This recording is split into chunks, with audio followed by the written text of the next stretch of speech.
In the Thar Desert in India, these engineers are building a technological marvel, a continuously heated and insulated pipeline to transport the crude that is waxy.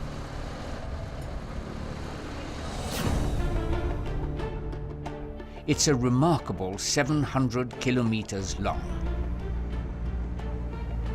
and it stands at the pinnacle of pipeline engineering.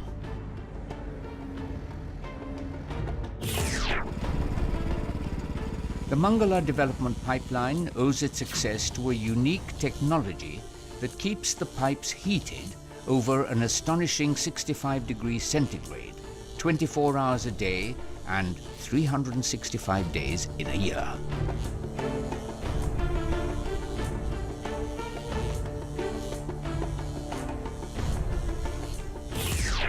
Bit by bit, we will uncover the story behind this technological marvel and reveal how the engineers built the world's longest, continuously heated and insulated pipeline in the extreme weather conditions of the Thar Desert. It looked like it's a very, very difficult project because it has never been done in the world for 600 to 700 kilometers. What we have created is engineering history.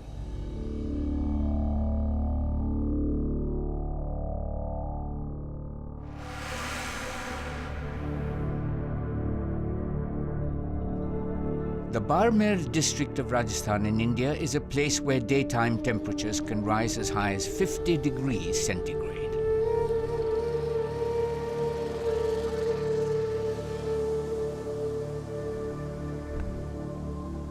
By midday, almost all life around the desert retires to cool and shady places, except for the pipeline crew. Every day, more than 5,000 workers brave the extreme heat to complete the mammoth engineering project. Their mission is to construct a pipeline that will overcome the challenge to the biggest onshore oil discovery in India in more than 2 decades. The journey begins in 2004. An oil exploration company called Cairn India makes a huge discovery of crude in the northwestern state of Rajasthan. They name it Mangala, or the auspicious one. One after another, 25 new discoveries are made in the same field. More than 4 billion barrels of crude are discovered 1.5 kilometers under the earth, out of which more than 1 billion barrels are recoverable. This is the biggest onshore discovery in India in the last 25 years. That's the good news. The downside is that the crude is waxy. That means that no sooner is the crude retrieved and brought to the surface, it solidifies. It becomes as hard as wax. To get the waxy crude to flow, it needs to be heated to a temperature above 65 degrees centigrade. The big challenge here is to make the crude flow so that it can be transported all the way to the refineries. In the absence of a market, the oil exploration and production company will be forced to postpone the production of crude or in extreme conditions even abandon the field. It's not a small problem. If the oil won't flow on its own, how will you produce it? How will you transport it? The only way to do is to heat the oil up and keep it in a heated condition while producing it, while storing it, while transporting it, and while delivering it to the customer. Heating thousands of barrels of crude requires huge amounts of energy and water. Fortunately, the production company has already found a vast reserve of natural gas, which can be used to heat the crude. But finding water in this desert is almost impossible. Even so, determined to tap this very large resource of crude, the production company launches another big exploration campaign, this time for water. The exploration team uses the same high-end technology to look into the inner depths of the Earth.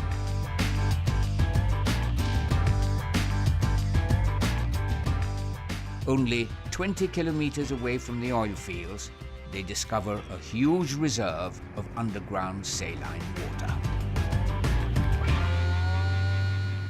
Right from the beginning, we were very conscious that we are operating in a desert region and fresh water is a precious commodity for the local community. We were deeply committed that we should do nothing that would harm the community's resource, and therefore we brought into play the best of our technology that we used for discovering oil, for searching for water, and that's the way we discovered the saline reservoir. The discovery of oil, gas and water in the same block, as it were, solves the problem of extracting the crude.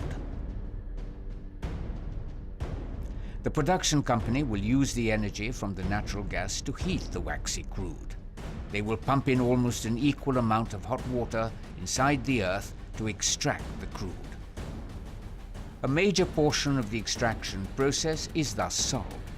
What remains unsolved is how the crude is going to get to the markets and refineries that are several hundred kilometers away. When we discovered the crude oil, we realized the quality of this crude is such that it required a unique technology to transport this crude oil. And when we looked for options, we also realized that the government nominees were reluctant to invest in this technology and build this pipeline.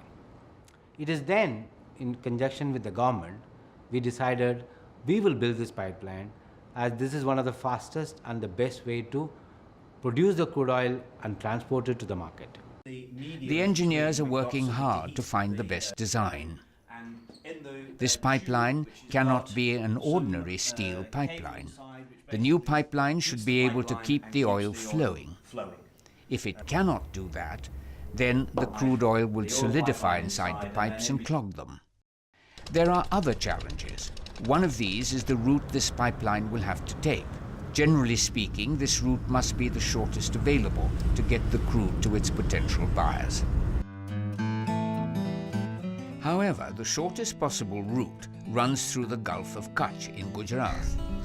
The Gulf of Kutch is a fragile ecosystem and is home to several marine and avian species. Even though it added 75 kilometers to an already ambitious pipeline, the engineers extended the route in order to conserve the environment. The environmental issues are quite significant on a project of this scale. But we have a specified route which we've studied long before we put anyone on the ground to do any work. And that route takes into consideration environmental sensitive areas. We have to do an environmental impact study and a social impact study. So we have to be mindful of communities, water sources, cultural relics or religious temples or any other religious site. So that's all taken into consideration when we select the route. The final route will now cross hundreds of man-made and natural crossings like canals, rivers and railways. The pipeline would enter Gujarat state from this area, which is near the village of Dua, and then travel southward. It is January 2007. The engineers have sorted out all the major issues relating to the sale of the crude, preservation of the environment, and the feasibility of the technology. The only remaining challenge is how to keep the waxy crude in a flowing liquid state. If we were to pump the Rajasthan crude into a regular steel pipeline without insulation and without any heating system, very quickly the crude would cool down. And as it cooled down, it would become harder and harder to pump. And actually, within 200 or 300 kilometers, it would start to solidify, and you couldn't pump it at all. The answer emerged in a technology known as Skin Effect Heat Management System, or SEMS. This nearly 700-kilometer long pipeline will be laid 1 meter under the ground. 2 sets of pipes will be laid next to each other. The bigger 24-inch pipe will carry the crude oil, and the smaller 8-inch pipe will carry the natural gas produced in the Rajasthan fields. The larger pipe is wrapped in 3 different layers, of which one layer is insulation. These coatings minimize the heat loss. They also protect the pipeline from physical damage and corrosion. The smaller 8-inch pipe will supply natural gas to the gas generators of 1 megawatt each. These generators will pass an electric current of 4,000 volts through a 1-inch carbon steel tube. An electrical SEMS cable is placed within this 1-inch carbon steel tube. This entire system is welded to the main pipe carrying the crude oil. An electric current will run through the cable and then flow back through the inner walls of the 1-inch steel tube. Resistance to the flow of electrons in the 1-inch steel tube results in the generation of heat and causes the temperature in the steel tube to rise to as much as 90 degrees centigrade. This heat then gets transferred to the main carrier pipe through conduction, where the hot oil is already flowing in the pipeline. In some ways, the SEMS system is the lifeline of the pipeline. In the event that the flow slows down or stops, perhaps in an upset or for operational reasons, the risk is that the pipeline could turn solid and then you would be unable to pump it. But with the heating system, you always have the ability to heat the pipe up and to remelt the crude and to keep it flowing. We conducted a field trial test of over 1 kilometer of line, and we later on came to know that the results are exactly and even better than the design. The company is now ready to construct the world's longest continuously heated and insulated pipeline. A company that was never in the pipeline construction business to begin with is now about to create history in pipeline engineering. The project's team members are informing nearly 50,000 farmers and landowners through whose land the pipeline will soon have to pass through.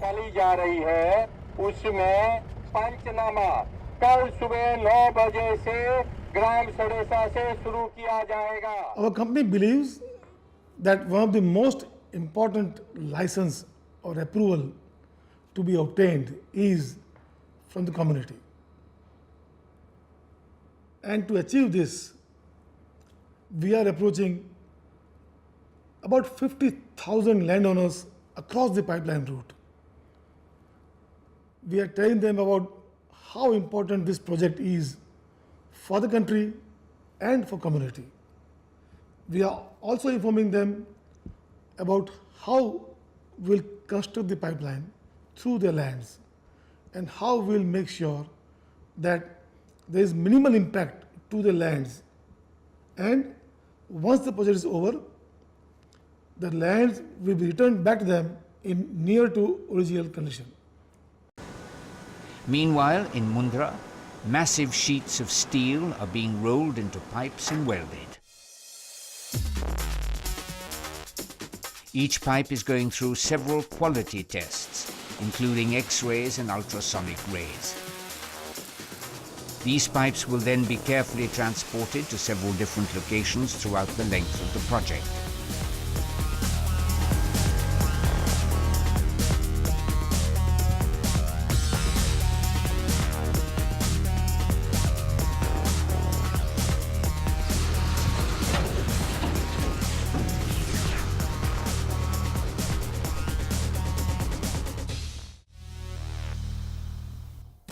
Each stage of laying the pipeline is carefully planned and executed. First, the notified areas are marked and cleared of all vegetation. Although the required trench is only 2 meters wide, a 30-meter strip of land is graded and leveled to facilitate laying of the pipeline and other construction activity. Topsoil, a precious resource, cannot be wasted or thrown away. The team ensures that it is kept safely so that it can be returned once the pipeline is buried under the ground. The team takes care that farmers get back their land in as near original condition. A 2-meter deep trench is then dug and the ground is prepared. A project of this scale and size requires immense discipline, planning and foresight. More than anything else, it requires the safety and welfare of its workers and people living nearby. At the end of the day, it's all about people. And people should go home from work just as well as when they arrived at work, so that they are not suffering any harm from the activities that we conduct during the course of our business. The pipes are now laid end to end and welded. The winter months are over. It is again summer and temperatures are soaring. Stringing and welding are time and labor intensive, and in temperatures above 50 degrees centigrade, the job gets tougher. Ambient heat combined with the heat generated by welding can weaken the resolve and efficiency of the best in the workforce. Meanwhile, 100 kilometers away at the Luni River crossing, it's not the heat that's bothering the crew, but underground water that has seeped through and formed an unwanted pond.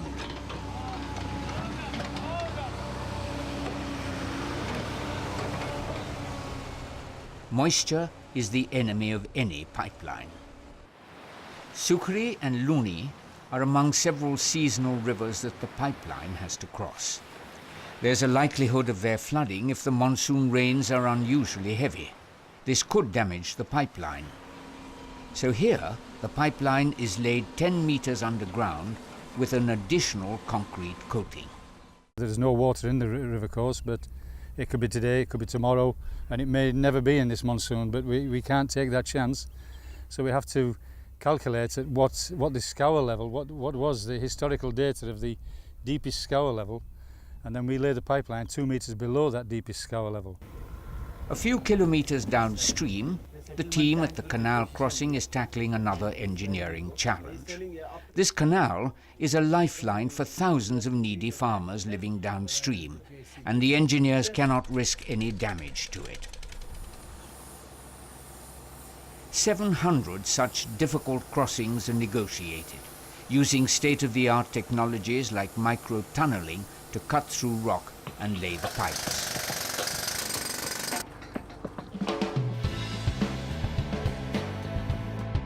Back at the main location, the pipes are welded, tested, and approved.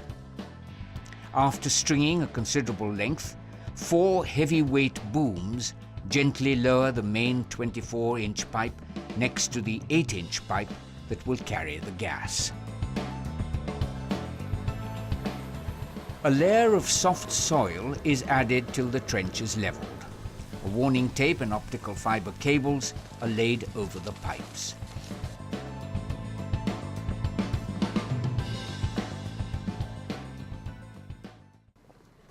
AGIs, or above-ground installations, are commissioned to supply electricity to the SEM system throughout the duration of the project. The AGIs are built every 18 kilometers along the pipe's entire route. The land is now ready to be returned to its rightful owners, the farmers. Hariram has once again sown wheat. In a few months, when he harvests his crop, thousands of barrels of oil will flow under his fields. मेरे खेत में से जो तेल की pipeline गई है, उसको मेरे को पैसे मिले. उस पैसों से मैंने एक तो इंजन लाया हूँ और एक फुहारों का सेट, और बाकी मैंने अभी फसल में कम पैसे लगाए हैं. और हमारे यहाँ पे पानी की कमी की वजह से 2 इंजन लगा के उससे और डीजल जला के फसल चलाते.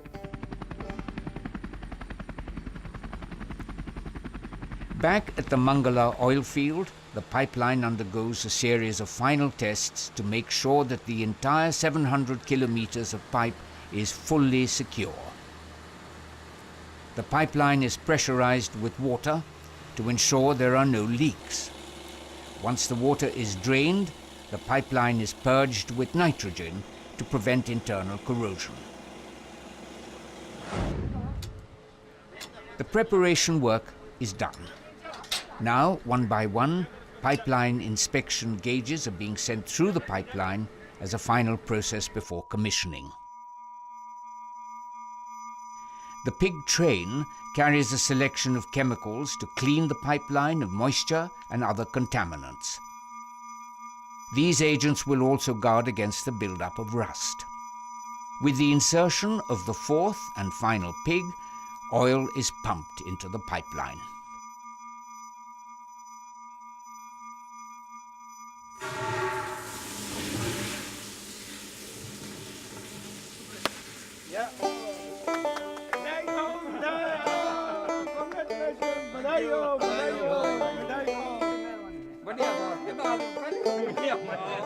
A courageous vision has now set a new benchmark in the world of engineering.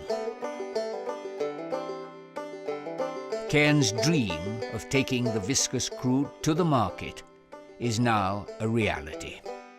This pipeline is the longest pipeline in the world that is electrically heated and insulated all along its entire length of 700 kilometers. It is the only pipeline that has a complex network of 36 AGIs to provide electricity to its heating system throughout its lifetime. For Cairn and its partners, this is a most valuable endeavour. This pipeline allows access to 75% of the country's network of refineries and helps improve India's energy security.